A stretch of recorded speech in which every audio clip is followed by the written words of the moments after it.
I wish real estate industry would be so different if the professionals would take a different look and really putting that customer service first. Right.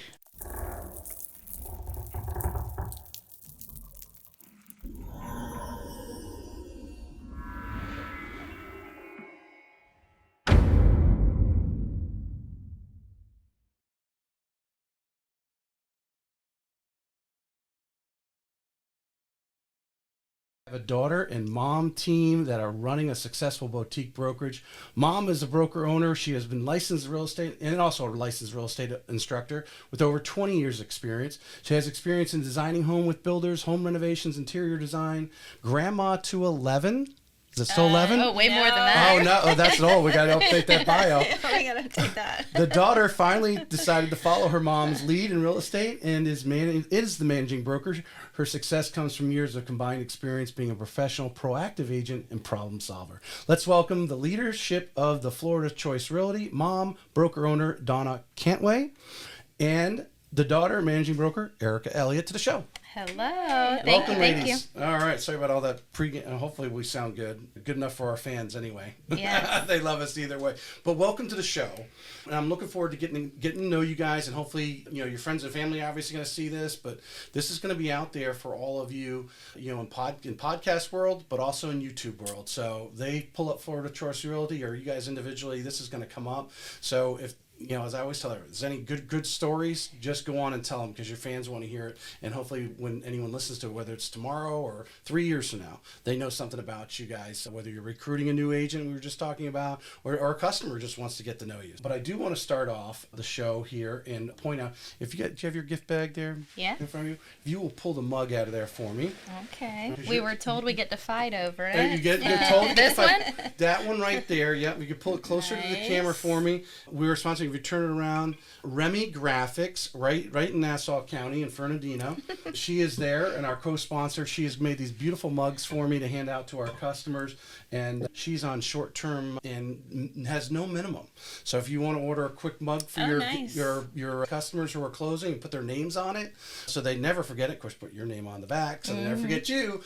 Remy Graphics right there. So they're beautiful. Thank you. Dunya Taylor with Remy Graphics. Reach out to her, and Remy Graphics on Instagram and Facebook. But thank you, Dunya, for making those beautiful mugs. So, ladies, I'm going to start off with mom first. Okay. So I always balance back and forth. So we'll try to give everyone equal time. Since you are mom, tell us a little bit about the family, and you can tell us a little bit about Erika bringing up. But where did you start? What did you think as a career, and what led you to real estate? Oh, goodness. I'll start with the family. I have 4 adult children, 1 stepdaughter and her husband. So there's 10 total. And we have 14 grandchildren, and then we have a little neighbor girl that we chose to kind of adopt several years ago. Mm-hmm. So if she was here and I said 14, she would go 15. We have 15 grandchildren ranging from age 18 to 1 year old. And so we stay really busy with that. Love it, love it, love it. Real estate, so my career started, Erika and I both, we did not do things traditionally, and I'll let her share her story. But for some reason, she tried to imitate me in some things. Good children always do. Yeah, not necessarily all in the good ways. But I became a mom at age 16. Mm-hmm. And, I say that I graduated from the University of Hard Knocks. My grandmother was a realtor my whole life, so I grew up with it and around it. And my mom told me for many years that's what I was supposed to do. So we're 3 generations now. We are. Okay. Yes, we are. And hopefully 4. Erika's oldest says he's going to follow along, follow suit. Mom kept saying I should go into real estate. I did other things, went into architectural design and drafting, did some design work. Then when I taught AutoCAD for a while. Mm-hmm. Here in Jacksonville, Here in Jacksonville, did that. I think back then it was FSCJ, which is not what it is anymore, but... Yes, I don't even know what it's called now. Is that the community college? The Florida State, instead of Florida State University, it's Florida State. Isn't that what I thought? That's what they call it. They changed the name already? All right, anyway. Okay, I'm gonna try not to tell anything untruthful. Well, so teaching is also in your record because you are a real estate instructor as well. So teaching has been part of your background. Yes. Yeah. Yes. All right. And different sales, won't go into all that, but married my husband. He did construction, and so for many years swung a hammer next to him. And then I decided that was too hard work, way too physical. And so finally I decided to listen to Mama and got my license. And it's just been a natural fit. It's like I've done it my whole life. How many times did Mom tell you that you should I can't even tell you. I don't even know. Did she Too tell many. you more times than you told her? Yes. Actually, I didn't have to tell her. Erika. She came to that conclusion on herself? She did. She actually got her license a few months before I did. And so she was kind of on that track. And then I jumped in. And then, I mean, it's just been, it really has been like a natural fit. Just doing a timeline. So you're in the early 2000s. You enter into real estate before the collapse in 2008?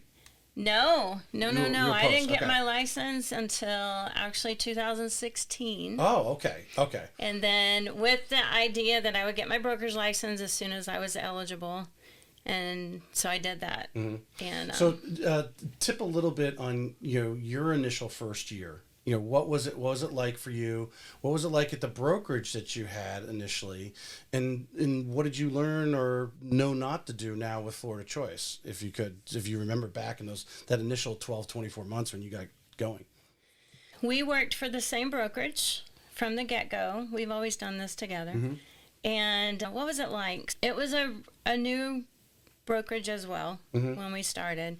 So there was a lot of learning all the way around. Not a lot of training, it just wasn't set up that way, but that was fine with me because it wasn't one of the major brands. It was not. It was one of it was not. It was a smaller. Okay. Mm-hmm. I definitely have that entrepreneur type. I'm the person, I'm going to jump in with both feet and we're going to sink or swim, and sinking's not really an option, so we're going to swim. We're going to figure it out. And so again, podcast, YouTube, right. all the videos, self-taught, go on, watch anything that they say do it. Right. Anything that somebody says didn't work, okay, we're not going to do that. And so just a lot of trial and error. Mm-hmm. Yeah. All right, so Erika, we're going to go back in time a little bit for you. Yeah. Erika's, out on her own, post high school. Did you even envision, what did you think about doing at 18, 19, 20 years old for a career? Or was that even a thought? To be honest, I don't know if that was a thought. I knew, so as she mentioned, we have a huge family. So I was one of 4, and I always dreamt of having a lot of kids. And I have definitely succeeded in that. I think I beat the rest of my siblings. I did. I think they're all done. I'm done now too. But I have 5 kids. I had my son when I was 21. And then since then, he just actually got his driver's permit yesterday, which is terrifying and amazing and all the bittersweet feelings. But I have him from 15 all the way down to 2. So that's what I knew I wanted to do. The rest of it, I was going to figure it out. Like she said, kind of school of hard knocks there. I worked in collections for several years, and that is a beast of its own. I mean, people just don't like you. You're calling to ask for money. They don't like you, right? Yeah. So you definitely learn how to handle that tense situation. Right. I learned that for sure. So no is actually an easy. No isn't easy. Yes, no isn't easy. It's okay. Well, I'm gonna persuade you on how we're gonna get you to yes, because that was my job, right? And I did very well at that. I also worked a lot in like the restaurant and sales business, which then led me into doing a lot of promotional work. So I was a promotional model for a lot of different brands, and then I got a sales position for liquor and wine. So that's kind of what got me jumping off into the sales. And so in sales with that, I actually hired her at one point. She didn't want to touch base on it, but my mom and I were kind of slinging liquor together for a little bit, and which was so interesting because she didn't even drink at that point in her life, like at all. Right. And so it was just funny because I did, and I'm selling it, and I would like, okay, this is a great product, let's taste it together, whatever. And she was selling the heck out of stuff, and she didn't even drink it or even know what it tastes like, so it's hilarious. But I was doing really well. I actually, at a very young age, I was, running that liquor distribution company where I was hiring, I was training people, I would travel, hire people in other cities. I had a great time doing it, but didn't love it, and honestly, there's not a whole lot of respect in that industry, I feel like, for women. And so it just it got I was getting very burnt out. But then my company just dissolved. He wrote me 2 bad checks and then just disappeared off the planet. And so I was in a horrible financial situation, and my husband kept telling me, he's like, Erika, you could sell anything. Like, go sell something that is going to be meaningful. That's going to, do something with your life. Right. He's like, you should get into real estate. And so he kept pushing me, and I wouldn't do it because I was getting a paycheck, right? So I was getting a steady paycheck. I had an income. So, why would I leave that? And then that paycheck went away. And so I was looking around like, what am I going to do? And I was like, he did tell me I should get into real estate. So I did, which was actually, we got into real estate 4 months apart. So, I jumped into real estate again. Okay. I had no option to fail. At that point, I had 3 kids. If I had LinkedIn, I would have noticed. I know. Don't. But it's okay. Well, I'm working on it. As soon as I leave here, I'm going to send you the first invite to it. If you was a couple episodes ago or a few weeks ago, I had Carrie Sauvé she's with EXP, but she's considered EXP's official AI. In AI leading into social media and so forth, and LinkedIn is like the untouched territory, and putting video, they want more video on LinkedIn. They like the article, but they also want some sort of short video. Like, you'll see me, like, I might take a reel from here that you guys are talking about something about the market, and then add an article to it and put it on LinkedIn. That's a whole nother. Nice. Yeah, I do a lot of videos, so I'm gonna take you up on this challenge. I'm going to get it done, I swear. Stay top of mind. Yeah, go ahead. Yeah, absolutely. No worries. So I jumped right into real estate. Like I said, I had 3 kids at that point. Again, failure has never been an option, so I'm going to get it. I'm going to figure it out. I'm going to jump in and figure it out. And as she mentioned, we worked for the same broker, which he did not have an office in Jacksonville. He was someone that we went to church with and, just kind of knew overall. And he reached out to me. He's like, I saw you getting your license. He's like, can I just sit down with you and have coffee and talk to you? And presented, he's like, I'd love to open an office in Jacksonville, and I want you to be that office. And I'm like, okay, well, let's do it. Because to me, I felt like there's nothing wrong with the bigger companies, and obviously they're doing something real well. But I was like, if someone is going to invest in me, and if I'm the only person in this office, it's sink or swim for him too, right? Yeah. So if they're going to invest in me, like that's the route I took. And so here I am. Yes. Again, going back, so she starts 4 months before. You see what's going on with her. Obviously. It was actually the opposite. I started first. Oh, you started first. Oh, okay. I thought I heard. Okay, all right. So the overlapping time, but she said a lot of trial and error. What did you notice quickly with this brokerage? As you were up here by yourself, basically.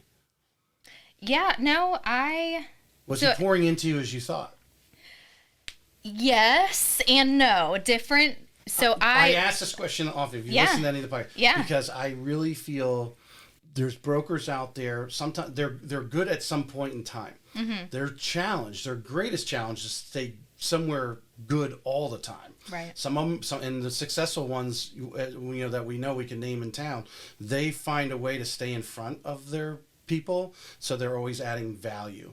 I feel others are like flashes in the pan. They might be good, and then they get, either the sales team gets so big or they don't think it's important, they go off and do something else, and they just leave everybody, and that's why people move from one brokerage to another. Right. That's just my theory. I mean, I think we could apply it to some people who move from brokerage to brokerage because they're looking for that broker who is going to pour into them, as you thought. That's going to be that value why they go into that office and not just go out on their own with with some of these, we'll call them internet brokerages. Right, right. So the broker, it's funny because I knew this question was going to come up. So we actually still have a great relationship with him. When we split, we worked for him with 2 different companies. So first he had a startup company, he had an investor. That didn't work out, and he was actually just going to go and hang his license somewhere and not broker. And both her and I were like, at this point, we hadn't been in long enough to get our broker license, but we believed in him and we believed in ourselves. And so we were like, hey, why would you do that? Go start your own. We'll go with you. and we'll make something happen, you know? And so that's exactly what happened. We did just that. He started a brokerage. We stayed with him. She got to lead a team in Ocala. I led a team here. You know, I was recruiting, I was hiring, I was training. She was doing the same, and the brokerage was growing. You know, I wouldn't say a bad thing about him, honestly. I mean, he is an incredible man. He was an incredible broker. Different, very different from us as far as how we wanted to run a brokerage and how to run a team. So that's kind of where things changed. Did that evolve over time? Yeah. Your way you, because obviously he's been doing business for years. You guys come on, and as you start to learn the business, you start to take a different path. Correct. So I feel like with him, and again, with all respect, we love and adore him. He's very back end, and that's where his priority is in the back end of things. So he was always available for phone calls, always available, you know, if we needed help with something.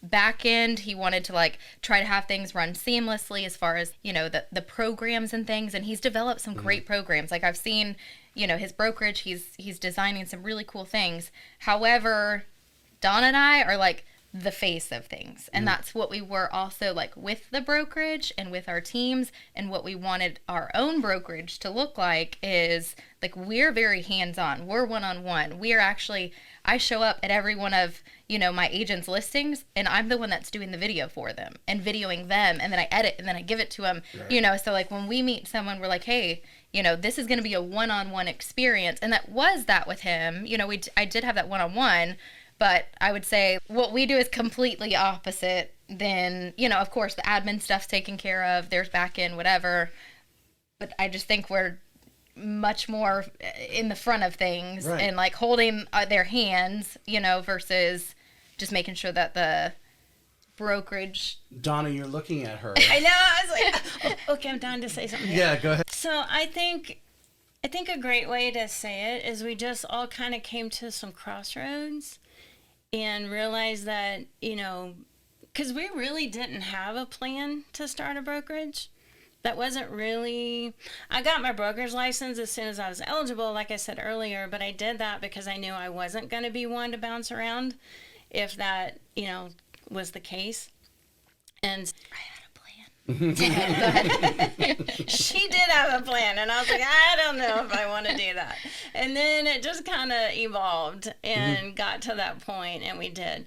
One of the things that we've always been really, really big on is having an atmosphere and a brokerage where a new agent or an experienced agent can come in and be successful, because it's hard. It's hard, especially the new agents. It's hard. You know, you're forking out all this money to get your license and for the association fees and all of this stuff. And you know, sometimes it just would be so overwhelming. You know, I talk to new agents at other places, and, you know, they're like, oh, man, I'm bleeding here, you know, and I'm not making any money. And so when we did decide we were going to do the brokerage, you know, it was like, okay, how can we set it up to where a new agent can come in or an experienced agent and make money quickly? So let's dig into that. Okay. Tell us a little bit about, you know, your mindset when that new agent comes in. They just got their license. They don't have mom selling their house right away, so they don't have that. What are some of the things that you guys are working with them? One of the things that I heard a lot from other people were they never even met the broker, didn't know what the broker looked like, you know, had never had a conversation. Okay, I was like, all right, we're not going to be like that. I don't want to be Charlie, if you know Charlie's Angels. I knew exactly where you're going with that. Sorry for those of you who don't know Charlie's Angels. Go look it up. But, and I had an agent that referenced their broker as Charlie. That's where that came from. I was like, oh, no, I don't want to be that. That was number one. Like, we want to be present. We want to be there. We want to be available. And then two, just teaching, training, like, come go with me. See how I talk to sellers.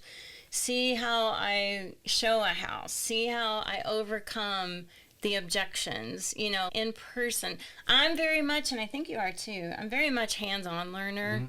You know, throw me in, show me how you do it, and then I can do it. Just sitting in a classroom teaching me from a book or from slides or whatever. Oh, don't do that to me. Well, I mean, would you torture. agree that most of these people, maybe they own a home, but they've only done a transaction, and were they actually really paying attention to what the agent was doing, all the stuff that you guys do below the surface that most people don't see anyway, that, you know, when they come in there, you could sit in a classroom and tell them all they want, but they don't have anything to stick it on the wall with. So one of the first things when I interview somebody is I will tell them, look, we're not your typical brick and mortar traditional real estate company, and we're not for everybody. And we are for those people that do learn hands-on. Like, we're gonna get you showing, we're gonna get you talking to people, we're gonna get you writing contracts as fast as physically possible. Because, I mean, I will even share a transaction with a new agent just to give them that experience, you know, so that then, because then they're going to catch the bug, and then they're going to, like, really want to go after it. They get a paycheck. Yeah, Exactly. Well, get a paycheck, but that's part of it. Sometimes they just need that first little push. I've been, when I first started my mortgage career, I was at Quicken Loans in the call center, and there will be times where we all go through batting slumps, and we just can't. No matter, we just can't close in, and all of a sudden something happens, and all of a sudden you 3 or 4 deals in a row, right? And I would sometimes, it was just handing it off to my sales manager or him coming into the call, because everything was done over the phone and so forth, and just saying a few words, and he knew that, and he was smart enough like that just to get them that first success, and then there's a difference, confidence, the way you speak, and this is totally different than the next person in line. That's great leadership. Yeah. No, it's very much, again, how we learn. And so, and something that we've become rather good at is recognizing in individuals if they've got it or not, and then talking to them about getting their license. Like, we have, a lot of our agents have been started as our customers, our clients. Awesome. So we just hired a lady last week, and she literally is one of my sellers. And, right now, she's selling her house right now, and she's already an agent for us. And I was just like, hey, have you ever thought about real estate? And she's, I have. And I was like, well, I think you're going to be really good at it. Come talk to me after you get your license. Right. But even going the step, like, here's a link. Here's what I recommend to do. This is how you get your license. This is how, like, it starts way over here. Yeah. And then, one of the things that she said was, like, I've never had anybody see vision for me. And, and express that they believe that I can accomplish something. Yes. And, and that's something, I think that's another way that we really try to go out of our way to make sure everybody feels appreciated and believed in. I mean, we really do have a real estate family, I'm going to toss it over to Erika. So I'm going to tag, I'm kind of take what she's talking about in the mentorship part. And, some of those first things, I've talked about in the podcast before, some of the great agents were lucky enough or to have someone say, hey, come tag along with me. Or they were smart enough to say, can I tag along with you? Right. How do you come across these new agents, or even some of these experienced agents who may just be kind of just piddling along, and they're not really at the full potential that you see them at? Right. I definitely agree with what she's saying. Very hands-on, and I always tell people when I'm sitting down in, like, the interview portion, just to see if they're a fit, if they want to be a fit. We never get our feelings hurt if they decide it's not going to fit, because we don't want to force any relationship whatsoever, and we don't want a revolving door. Like, we just don't. Yeah. So I always tell people, like, we take you as you are, like, very literally. So, some people come into real estate because they're just looking to do it part-time. I have referral agents. I have full-time agents. I say, we have no-time agents. I literally have agents that don't do real estate. They have full-time jobs somewhere else, and I'll get a phone call once or twice a year, and here they are doing a sale. And, I'm like, oh, it's so good to hear from you. But I take, like I said, we take them as they are, and we build upon that. So someone may be experienced and kind of know what's going on, but never really had anyone that's investing time into them. For an example, I have one realtor, and he'll know exactly that I'm talking about him when I say this, but what's cool is, I've every agent that comes on, I'm like, hey, until you feel comfortable, if you get a listing tomorrow, I'm going to be there at that listing with you. I'll help you put together the package. I'm literally going to go to that listing appointment with you. We're going to talk to the seller together. If you want me to lead it, even though it's your listing, let me lead it. So you can feed off of that. You can jump in when necessary, but you can start to learn, like she said, that conversation and how that dialogue goes. And then if you want me to be there a second time, let me be there a second time. Maybe we switch roles. Maybe this time you lead it and I chip in when I feel those, holes are, right. ready for me. And then, maybe the next time, again, you just take over. I can be there if you want.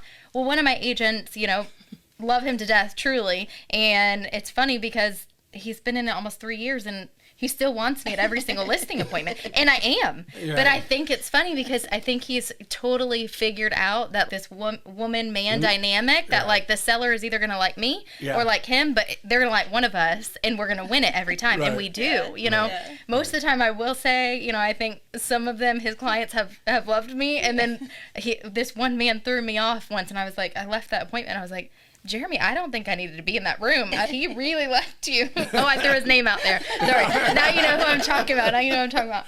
But again, he's been in it 3 years. And so that's why I said, take you as you are, because that's okay. Like, I'm totally fine with that. I'm totally fine to go to every one of his listing appointments, I don't think that's happening enough. No, that's why not. I think the failure rate is so high. And even like after 3 years, I mean, most sales managers sometimes say, dude, you got to go. You got to go do it yourself. Yeah. But I think some brokers, and this is not just in the real estate world, they quickly want to get away. Or I always love this one where there's brokers say we're non-producing, but when you obviously, because I'm on social media a lot, I get a lot of real estate things, and some of these experts, and I think it was one of the, I want to say it was George Guerrero out of Miami, who was at the RE Bar Camp here in January, that if you don't have, no, I'm sorry, it was Matthew Rathbun. He was from Virginia, but at RE Bar Camp came down, and he speaks nationally, all over the world. He says, if you don't have a broker who's out there doing what he's trying to teach you, or, I know some brokers here in town that are non-producing, but they are very active. And so when they do get up in front of their agents, respect what they're saying because they are deeply involved in what's going on.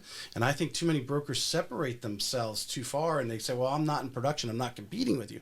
Well, you don't really know what's going on. Right. Exactly. What are these sellers saying at a listing appointment? What are these buyers talking to you about right now with this market, right? Yeah, exactly. I think we actually preach that, to be honest, is if you're feeling the struggle, we know exactly what it feels like. We know exactly what it feels like because we're doing it too. Yeah. And if things are, kind of dry, we probably feel it too. A lot of times the phone calls that we get from, agents sometimes is when it's the feast or famine. And when it's the famine, you get a lot of those phone calls where it's, I'm scared, nothing's happening, blah, blah, blah. Okay, well, are you doing all of these things? Yeah. Then we're right there with you and it's going to be okay because, it'll come in, right. So it's like a constant, pick them up and pull them back up on the horse with you. But like, that's who we are, you know what I mean? And so I think that's kind of what sets us apart, is it's not about Dawna and I, it's about each one of them. And like I said, whatever their needs may be, whether that's showing up at every listing appointment or, some of them take it and run. She has 2 agents in Ocala that she just, kind of promoted to take on like a training role there with and help her. And I have an agent here in Jacksonville and she had, been going to this class for a couple years and really loved it. And, I started seeing, kind of just her fire and wanting to teach and, facilitate and whatever. So now, she's kind of been promoted to take on a different role. And so it's meet them where they're at. And when you start to see their strengths and see what they're capable of, okay, well, let's do this. Right. I want you to grow with us. And so that's how we are. Each of you tap on because you're running 2 different offices. Yeah. You're seeing your people every day and, she's seeing her. Obviously, one of the greatest challenges is retention. Hiring the right people. We'll talk about that in a moment. But obviously, that's continuing to add value to your people to keep a brokerage together. And obviously, hopefully, as the longer they're in the business, the better they get. That's hopefully, and then that's the goal. Yeah, it's the goal.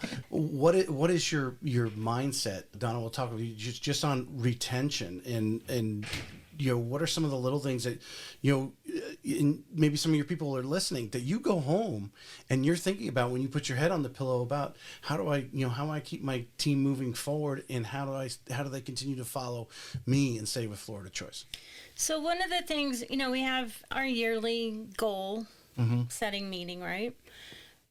And I do it with each individual because I want it to be their goals. And so if they tell me, you know what, I want to sell 2 this year. Okay, let's look at that. What does that look like? What do you have to do? The 2 agents that she referred to that now are more in a training position, they both came to me. They were working full-time jobs, and they said, hey, we really want to convert into full-time real estate. They were both brand new. And I said, okay, this is what you got to do. Their goal was to quit their full-time jobs the following year, so do a full year part-time real estate, full-time job.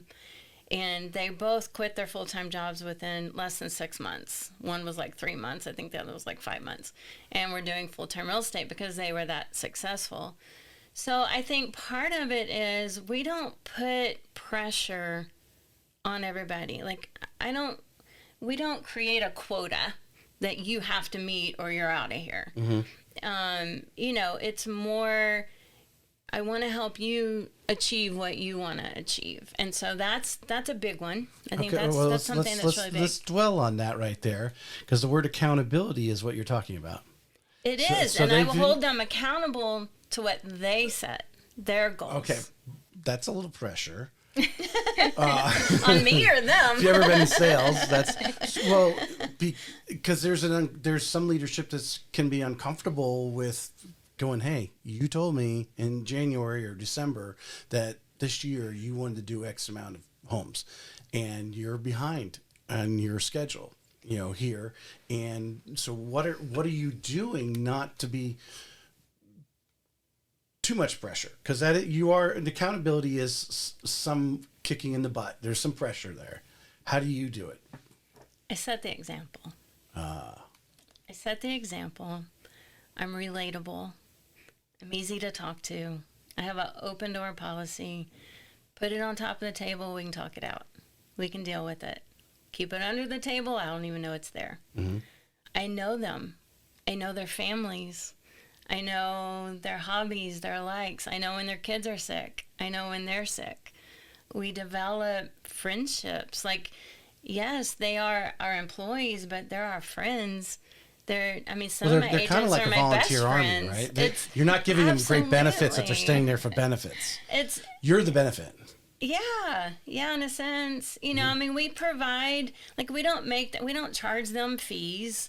We don't charge them desk fees. We don't do transaction fees. And we provide marketing material. We provide signs. We provide more than just the training. So it is an atmosphere that they can come in and feel like, they're not constantly dishing out money. And so there's that. But I think more, like, I think of, I have one agent that she was actually renting a house that I listed. And I got to know her through that. And I said to her one day, hey, you should get your real estate license. And she's like, I have it. And I'm like, what? Why am I selling the house for you? I was like, what? And for the landlord. And she's renting, has a real estate license. And so she wasn't doing anything. She had parked it and was paying a fee every month to park her license somewhere, and was doing full-time massage therapy. And so I was like, girl, we got to meet for coffee.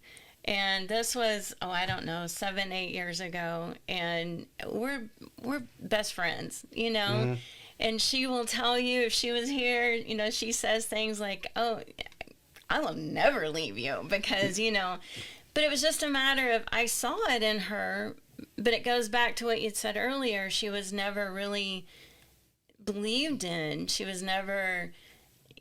shown that first step. Like, she had some sales, but so anyway, it's things like that. I have another agent that she's been at a couple other brokerages, and she's told me, you do what you say you're going to do, and just, we try to be positive. We're not perfect. I'm going to go over to Erika's office in a second. Do you run your offices slightly different, or do you guys whether on a weekly basis, whether like when you have your sales meetings, when are these agents, you expect them to be on, at least on Zoom or at the office for the sales meeting? So I do you will kind of have a say- different management policies there?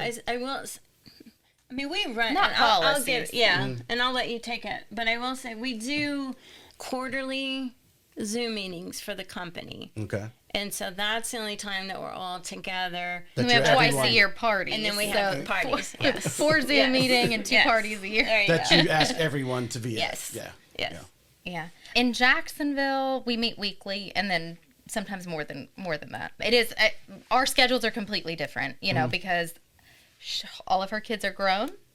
I have 5 kids, right? So that's just that there's a different dynamic there, Right. and what our schedules will allow and what we're able to do, and that's where, again, I hired someone to step in and kind of facilitate some meetings, but kind of touching base on what they need and then like where our office has developed. So even I think with our agents, we've said it to, I've always said, and I know that she said the same thing, is if you don't tell us what you need, we're never going to know. So don't ever be afraid to ask. And I'm saying that now as we lead into the office talk, because one of my agents wanted an office.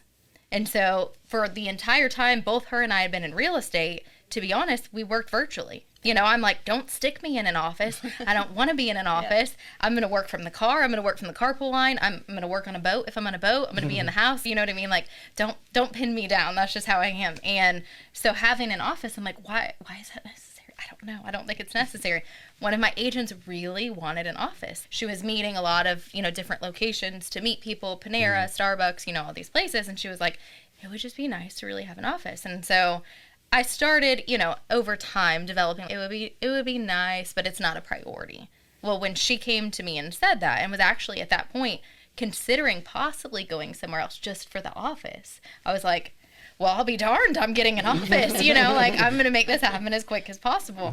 And so I did, and I love it. I don't regret it. I now have the dreams of the office that will come one day, or, a grand scheme. But again, like that was just a need. She wanted a place to meet. She wanted a place to be able to have the folders, have the meetings, all the things. And so I got an office, and we've been there, I think at that office, a year and a half, maybe a little bit more.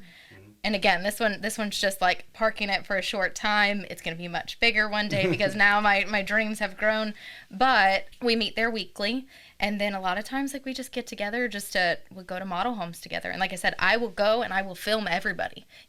Some of them have jumped in on the filming bandwagon. Well, they'll I'm filming one person. They'll go over here and take different social media shots of one another and swap out, and then the next person comes and I film them. And so again, like, I don't know any other broker that's doing stuff like that, but that's how I think a lot of times, even personally, I add value, is, okay, I may not have, this strict regiment schedule of training, but come with me and I'm going to show you, and then come with me and I'm going to film you. Even one of the agents that you have actually interviewed in the past, I won't, again, try not to throw names, but it might come out accidentally.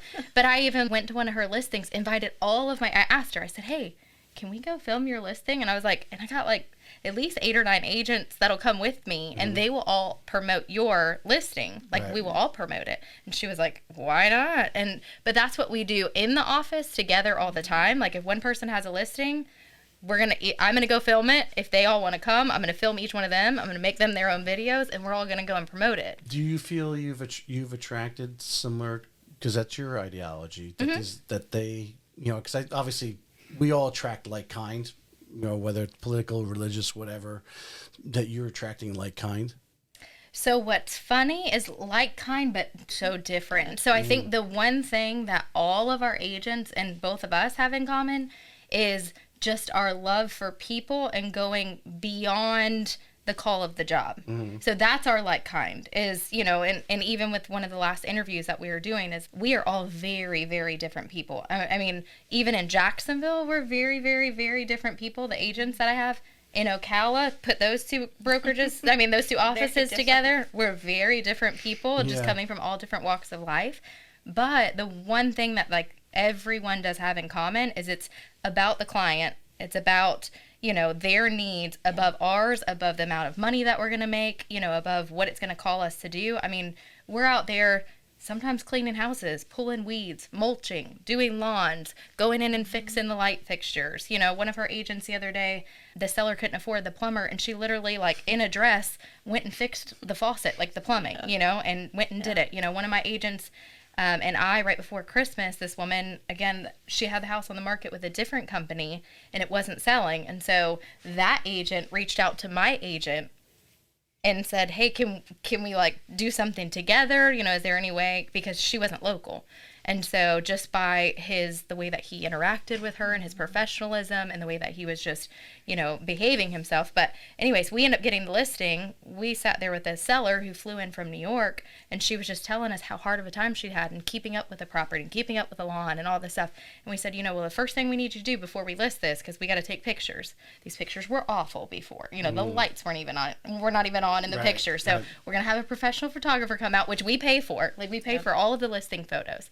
Again, that's not something else another brokerage is doing. Mm-hmm. We pay for the photographer and then, the video if it's appropriate. But anyway, so first thing I'm going to do is we got to take new listing photos. So I'm going to need the lawn to get done. So I am going to ask for you to hire someone. And I mean, literally tears. This woman just had tears because she was so spent, on everything that she's putting out. The house is set on the market, and all the payments, and they're not even living here, Mm-hmm. And so we get off get out of the appointment, and I get on the phone with Jeremy, and I said, what are we going to do? We're going to go and do her lawn, And so he literally dressed up in this crazy Santa Claus shirt, and we just rolled up. We saw their car leave, and we snuck in, and we just knocked it out. I mean, like, literally weeded everything. That right there is a great video to have, hopefully you took some shots or whatever, to have on your website. I mean, I don't think enough. I'm going to tell you some things that I'm working on after the show, but I don't think not enough agents are doing that part. They're not putting, the whole, and we're going to lead into, the current market, and I will bring up the NAR settlement and that sort of thing, because as leaders, you guys have to have some answer for that, right? To go to your troops with. But, the value of a real estate agent. And it's these little things but not every agent's doing. That's the, and you can't expect everyone to do it. There's always somebody who's not going to do it right. And it's just bottom line. You put enough people in a room, somebody's, doesn't have integrity. There's someone there, right? But like saying, like pulling the weeds, going in and, fixing the little things that, would be on the home inspection that costs a couple dollars. Just go ahead and take care of them now so they're not on there. Yep. You going in and telling them, hey, you know what? Having the hard talk and saying, we really need to you didn't even have lights on. This is, who took these pictures, right? Mm-hmm. Somebody, actually Taylor Allen, who I had on a week or so ago, she posted something about how we can't believe agents are taking listing photos with their cell phones. Well, then you catch them in the mirror. That's yeah. I mean, cameras on the phones are great these days, but if you can't even get out of the bathroom mirror, we got a problem. Yeah. Or they're not looking at what's in the picture. Yes, like grandma sitting eating dinner at the table. Something like that, or just stuff on the countertops. Yeah. Let alone someone's private stuff that shouldn't be on anything. Exactly. Right? But because they're not preparing the house for the professional photos and spending that few dollars to show, hey, you can either pay the IRS or you can just show it off as a business expense. Exactly. What do you want to do? Yeah. Those little things. And it sounds like this ideology that you guys have has spread through your people, and you've attracted that type of agent. Right, which is exactly what I'm saying. If we're alike in any way, it's that. Yes. I mean, it's that. It's just every single one of them I have without any doubt in my mind, they will go above and beyond to make sure that their client is taken care of above all else. I mean, sometimes that means we're forfeiting up, a little bit of commission to make something work, because at the end it comes down to, nickel and dimes, and okay, well, we're going to bridge that gap. I mean, let's not promote that heavily across the internet, but sometimes it happens. Well, I mean, I'm looking at my castle with my round table and my sword through it there behind you, and I'm thinking of this question. Because as a small boutique broker, you're not Keller Williams, you're not Coldwell Banker. I mean, some of these offices, I don't know, Southside Keller Williams probably has, 100-something agents in there or more. Every listing, every buyer, every closing is a small battle itself, and you've got to accumulate these, wins to pick up a momentum for everyone in the office. They see other people winning. I've got to win. There's this internal thing that goes on in their head. And it seems like you guys both have this attitude. We're going to help our agents win every single little battle. Even if it's go out and pick the weeds or mow the lawn, we're going to win that battle today. The type of attitude. That's what I'm reading out of you guys. Yes, We're absolutely. we are very big believers in, if everybody's successful, everybody's successful. And I want to share a story really quick because it just goes to, so I had one of my clients I sold to, I think 7 years ago, calls me up and she's like, hey, I need to talk to you about selling my house and trying to buy another one. And it was just a very unfortunate situation. I won't go into details. It's a very unfortunate situation where she either sold the house to pay off a particular debt or was going to lose the house. And so I meet with her. It's her and her 15-year-old son. They love the home. They don't want to sell it. They've just been put in a situation where she didn't have a choice. Right. So when I leave, I'm just trying to rack my brain around how to help her. And I call one of my agents, and we bounce things off each other all the time. And, I'm bouncing things off of her. And she's like, hey, has she looked into just refinancing? And I was like, that's a really good idea. Not for me, not for my pocketbook. But again, that's not, we have bills to pay and we have to get a paycheck. But at the end of the day, we truly, our motto is we choose to put you first. And that is truly how we function and operate. And long story short, got her connected with my preferred lender. They started the process. Well, there's power of attorneys involved and all of this stuff. So then it was like, okay, it's not going to happen because the other party's not available to sign. And I'm like, there's got to be a way. So I'm on the phone. I'm calling the witnesses to this power of attorney. So the lender and myself went over and above to make this happen and got it done last week. And she doesn't have to leave her house. Awesome. So I basically talked myself out of 2 sales. But you know what? I'll never forget that. And she is so incredibly grateful. And that I can go to sleep at night and feel great about, Yeah. And so I bring that up, not kudos to myself, but it was one of my agents that even came up with that idea, because that's how we do all think. That is how we are alike, is because we truly do care about people, and that's why we have a very low turnover. The people that we have, they want to stay because they see that we put them first. And we teach them, and they see us putting our clients first. And that's how they want to operate. That's how they want to run their businesses, And so it works. I'm going to get each of you answer this question and with your own thoughts.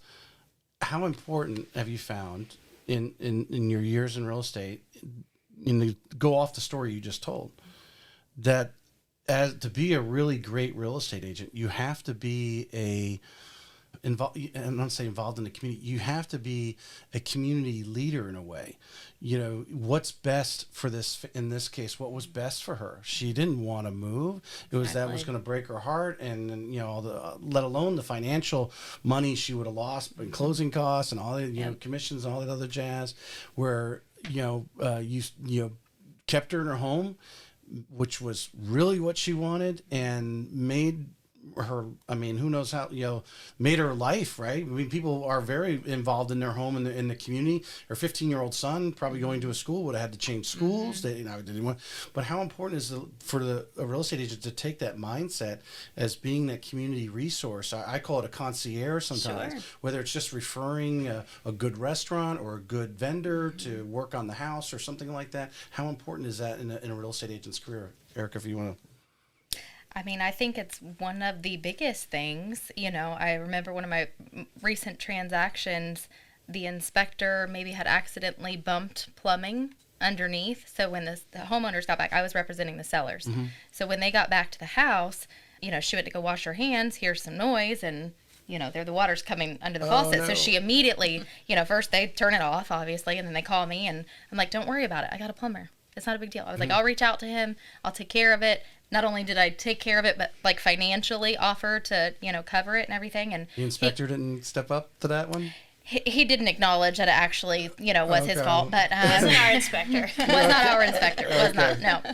He wouldn't be anymore. No. I said I was on the seller side. Anyways, I got a plumber out there, that same evening. He fixed it. He ended up having to replace the entire component there in the sink, not just, the pipe wasn't to come loose. To do it right. Yeah, and they didn't have to pay for anything, and then she had furniture that she wanted to sell. They're completely downsizing. Same person, and hey, I'll walk through here. I'm going to take pictures. Tell me what you want for it. I'll put it on Marketplace. And I coordinated all of that, and the pieces that were left when she didn't want it, there's some things I helped pick up. And then there's some things that I helped call the donation company that was local to come get it for her. I mean, and just the praise at the end, which is not what I'm seeking for, but she was just like, Erika, knows everybody. She knows she can get, and the same thing with buyers. Like, they know, like, I'm going to have a home inspector for them. I'm going to have, lenders if they don't have lenders. I'm going to have painters if they don't have, and so on and so forth. Like, you have to be able to have those connections for it to be seamless. You just made a statement that you didn't expect it.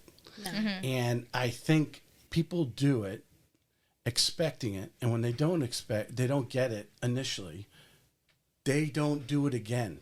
Right. Where you and I will keep pressing on. We're resilient, and we're going to get somebody. It could be the third or fourth person on the list that finally says, oh my God, I can't believe you did that. That was so great. You really helped me out.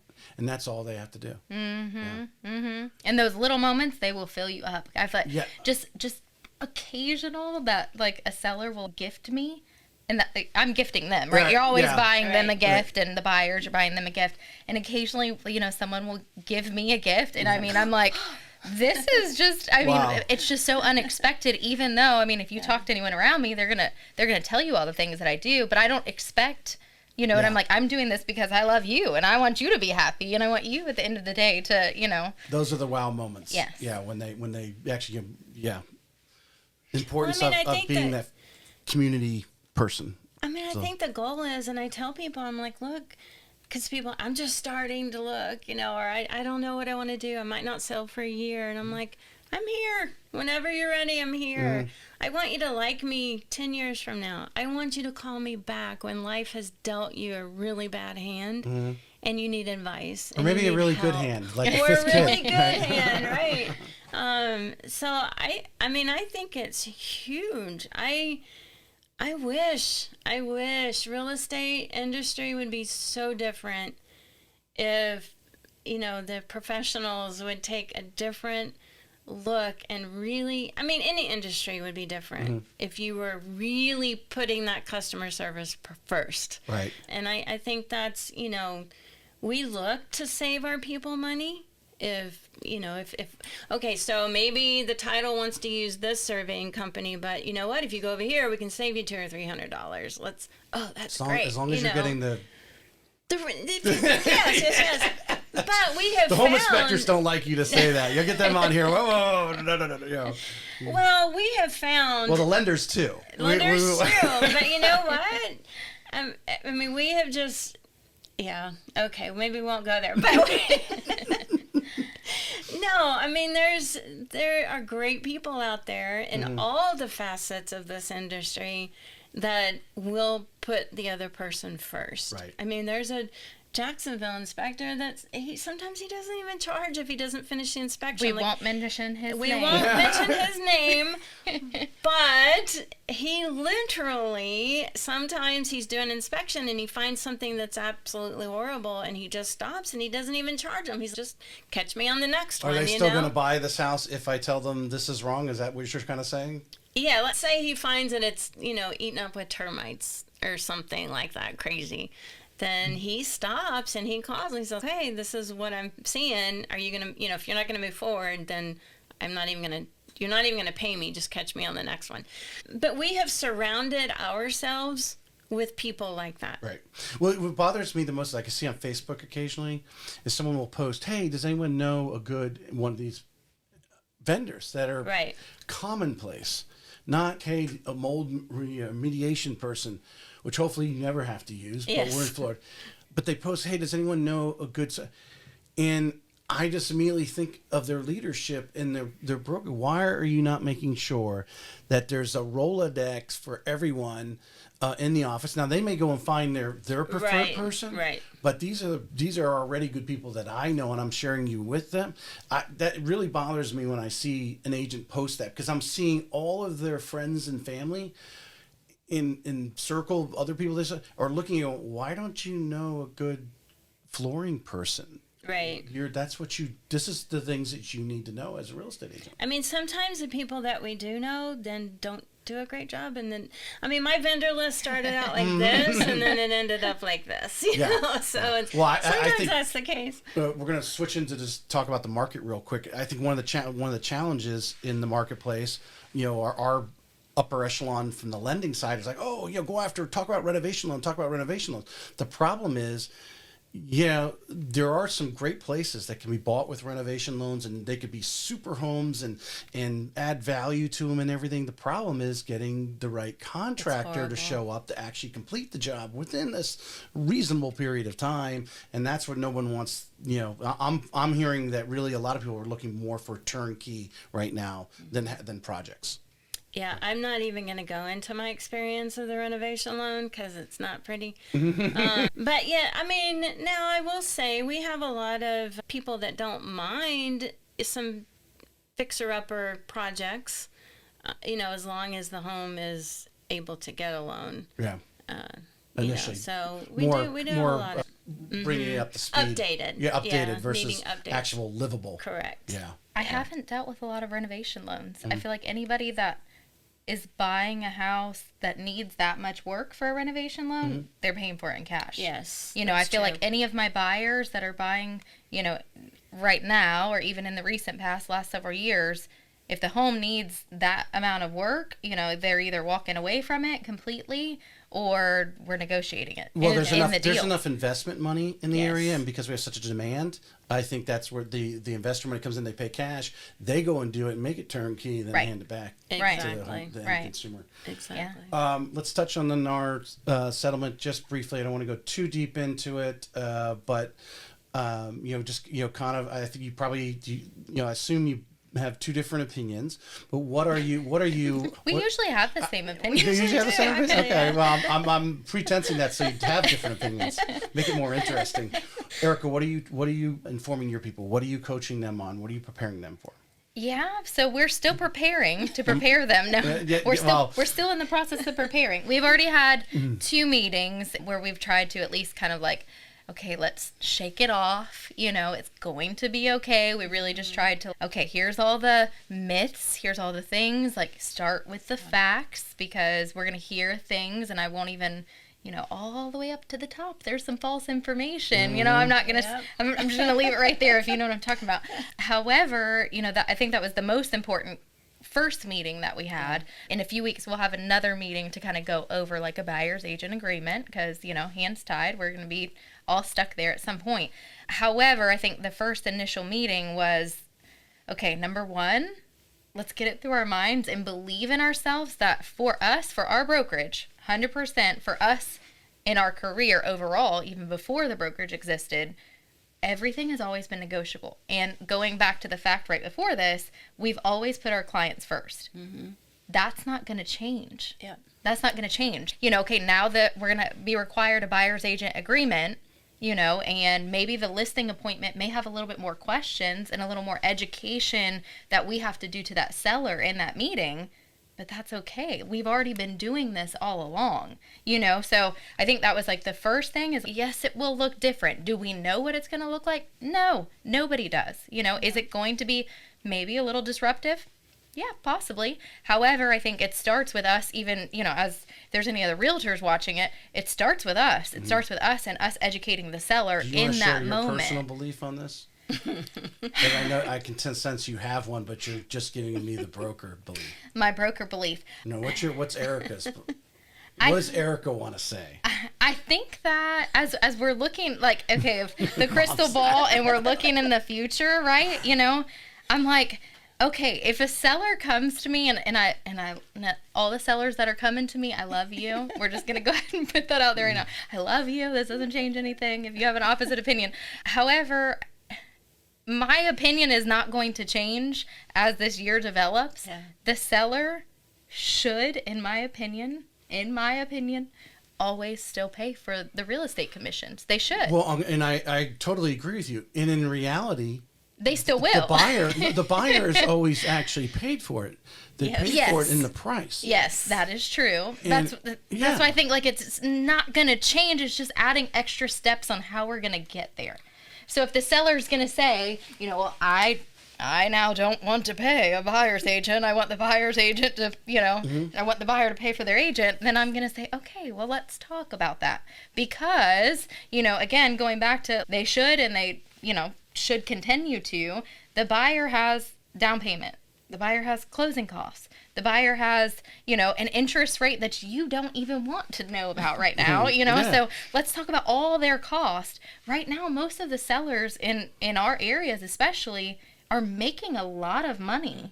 Mm-hmm. Most of them are making a lot of profit on their homes. Now, there are off situations where maybe they bought it last year and they're not, but that's where we sit down and, okay, we want to know, what is the situation? What are your goals? Where are you going? Let's figure that out together. If they're making nothing, if they're literally not breaking even or going into a loss, we're most likely going to take a cut on our commission just to help them out and make sure that they can get into the next door. That's where we're at. To me, it's one of these things. Does the tree make a noise in the woods if no one's there to hear it when it falls? Right. Mm-hmm. Right. And people don't realize the values have been driven by a 5 or 6% overall buyer, seller, agent commission split. Mm-hmm. That's where the price point's been evolved.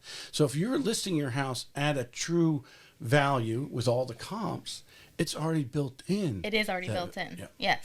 Yes. And that's what I'm saying. It's whether the buyer was paying it whether the seller offered it here, okay, and they already had offered it up front, or the buyer has to come in. They know that they don't have the cash out of pocket to add that to the cash to close at the end.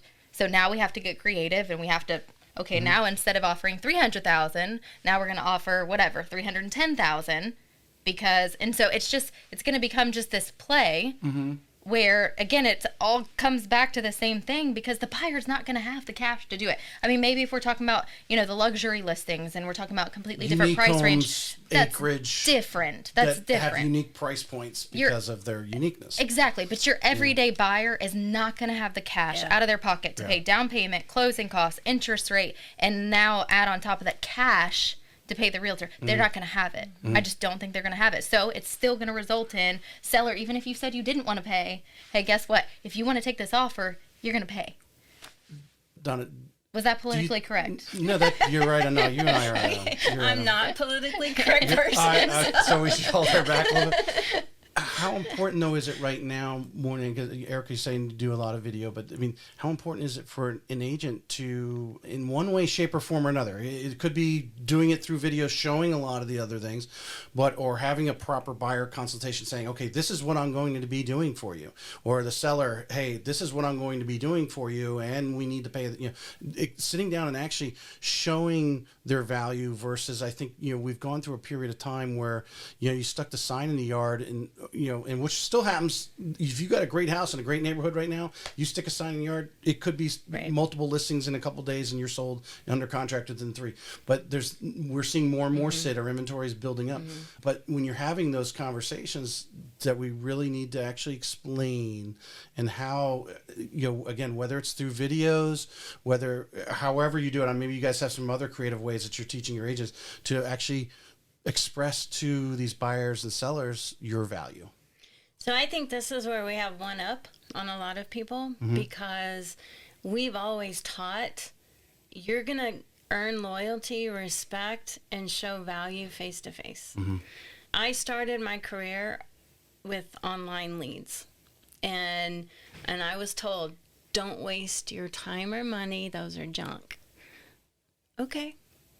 So within a month, I'm like, give me all the junk leads. Give them all to me. I'll take them. Right. I made a lot of money on those junk leads. But I learned early on, my goal is to get face to face with you. I need to be able to look you into the eyes. You need to be able to see in my body language, as well as hear in my words, that I truly have your best interest at heart, and I am going to go over and beyond to make that happen and make sure that you're safe, you're taken care of, you get the best deal, blah, blah, blah, so on and so on. So we have taught every single one of our agents, you have to get face to face. I don't care where the client comes from. I don't care if it's a friend of a family member, a neighbor. I don't care who it is. Your main goal is to get face to face with them and then start talking about all of these things that we have to encompass. Right. So because other words, they're just words, and you're rattling off phrases and words, and they're like, okay, whatever. It's words, and us Americans and humans, we think we know everything, and we don't, and it's, if you're just talking on the phone or through text, it's just empty words, and they think they know, and they don't. So when you get together, and then, I've had so many, I can't even tell you, people that I've met with in person, and by the end of it, they're like, oh my gosh, I learned more today than I have in months, or, we don't go, we purposely try not to step on other realtors' toes. There's been scenarios where people have been working with other agents, and then we end up with them because they're not happy or whatever the case may be. And they'll, and those people tell us, they're like, oh my gosh, I didn't know any of this. And I've been working with so-and-so for 6 months.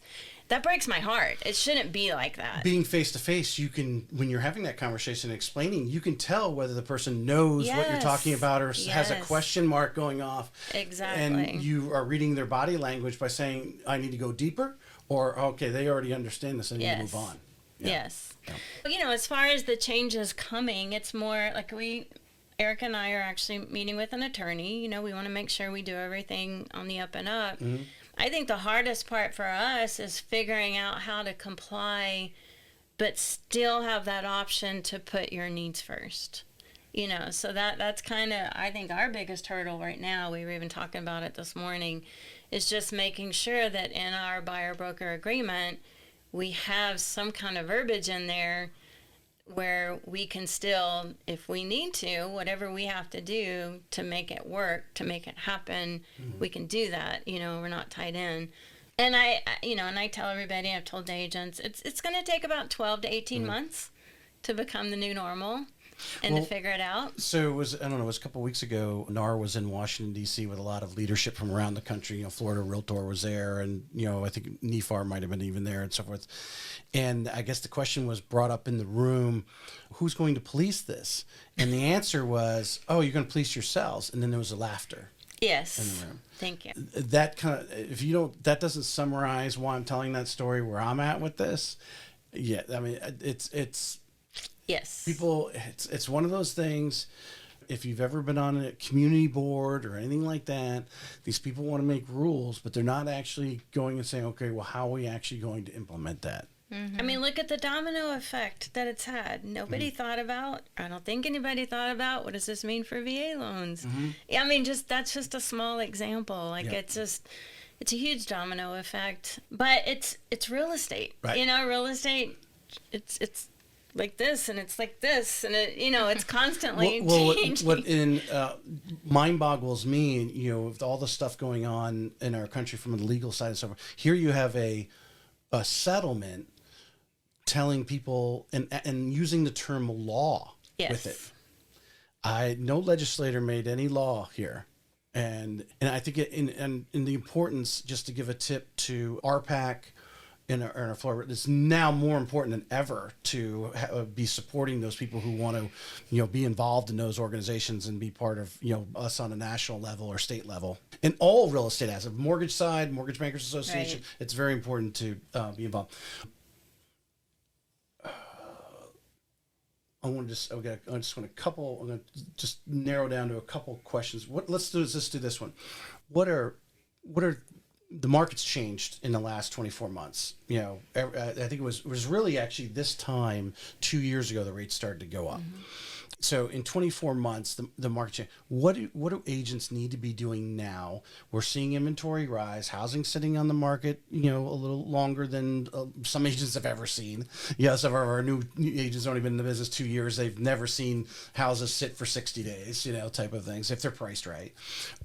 What are 3 things that agents need to be doing right now?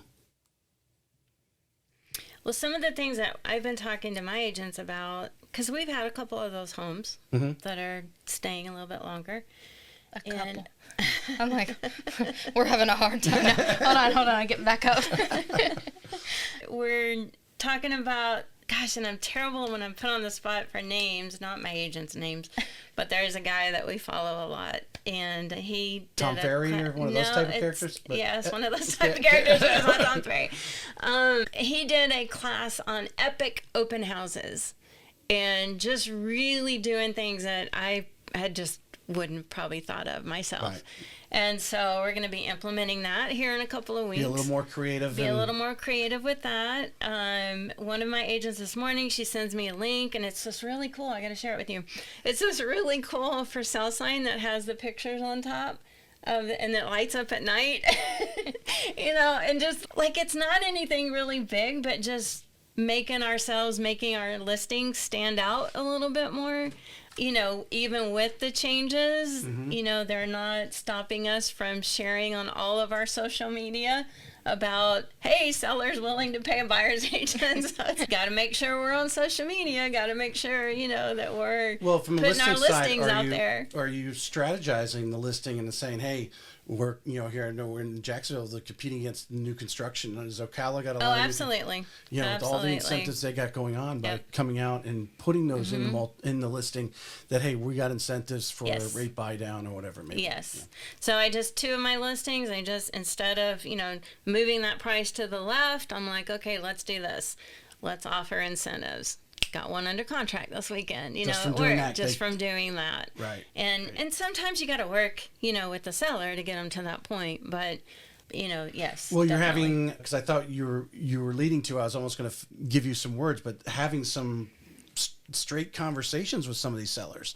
Oh, like, 100%. hey, you got new construction in the neighborhood or down the street. This is what you're competing against. I know you want to make this much money and you want to list your house for this, but if you list it for that, no one's going to show up. So we need to list here, and I'm suggesting we put some incentives right away if you want to sell this house in the next 30, 60 days. So we go into our listing appointments. We have proof. We have printed proof. This is your competition. This is where it's at. This is what's sold. And then I think too, I take the same approach with them that I do our agents. I'm like, I'm pretty blunt and to the point. I'm going to lay it all out on the table, and I'm going to tell you what it's going to take to get this place sold. Yeah. If you don't like it or you don't think we're a good fit, no hard feelings. Because you're pulling your hair out when that house is sitting. Yes. The agents, they don't realize. We have the same goal, every right? night you guys go to bed and you got a listing sitting out there and I haven't got a call. No one's showing it. And nothing in 3 days. You're pulling your hair out. We have the same goal here. Yeah. But I think there's just been, unfortunately, like in a lot of different industries, there's been so much abuse, to be honest. People taken advantage of, people not being told the truth. A lot of greed, has just gotten away and has ruined it. They didn't really have to have too much in conversation. Would you? No, it was more, correct. like I said, hey, do you want me to list your house? I'm going to stick it in the yard room. It's sold. You're under contract. Okay. 30 days, I'm out of here. Let me go find a moving truck. That's Yes. It was worse than that, though. It was not just you're under contract. You have 40 offers to choose from. Right. Here, pick your best one. Which one looks, Right. which one has sparkles the most, has no inspection, no appraisal, I made this video, I don't know, probably like 8 months ago now, and it literally was like I was acting out the COVID time frame and, the seller and the agent relationship at that time. And it's, hey guys, yep, we had another showing and we got 40 offers now, but I think we're just going to hang on the market a little bit longer so we can bump that up to 60 and then we'll choose. Yeah, yep, sounds good. And then you fast forward to today and you're like, Yep, I'm looking out the window and someone comes by and I run out the door. I think I saw this one. I run out the door chasing this man. I think he it. worked for JEA, and I'm like, "Where are you going to see this house?" And so it's funny. It's funny now because I was in it before then, and then during, and then after. You have a lot of agents that come in and they came into this, and Yes. I hated it. To be honest, I Yes. absolutely hated it. Yes. I work a lot with buyers. I work with listings too, of course, but I work with a lot of buyers. And when you are writing 20 offers and you got beat out on 20 offers, that is discouraging. That is defeating. It's just, and then even on the seller side, okay, this is ridiculous. Like how many that's not real estate. That was not normal. And so it's just like, even today, having that battle, and that's a part of, like, in my mind, when you ask, 1, 2, 3, I would just say education, because you still have to sit there and help a seller understand we are not there. And I'll tell them, one of them in Julington Creek, I'm living in St. John's, but I said, we have unicorn situations and you have a pool. And if we price it right, you may go this weekend. I have a feeling your home's going to sell fast, but that's not the market overall anymore. Right. So I don't want to set you up to expect something that is not. Now, of course, I did get it sold really fast. They were super happy with me. But overall, in general, you have to have those conversations and educate the seller of where things are at, how long they're sitting there. I have that conversation about new construction all the time in St. Johns County because I'm like, guess what? I want you to understand, if I was working with the buyer, I'm going to drive right past your house and I'm going over here because they're going to pay all your closing costs.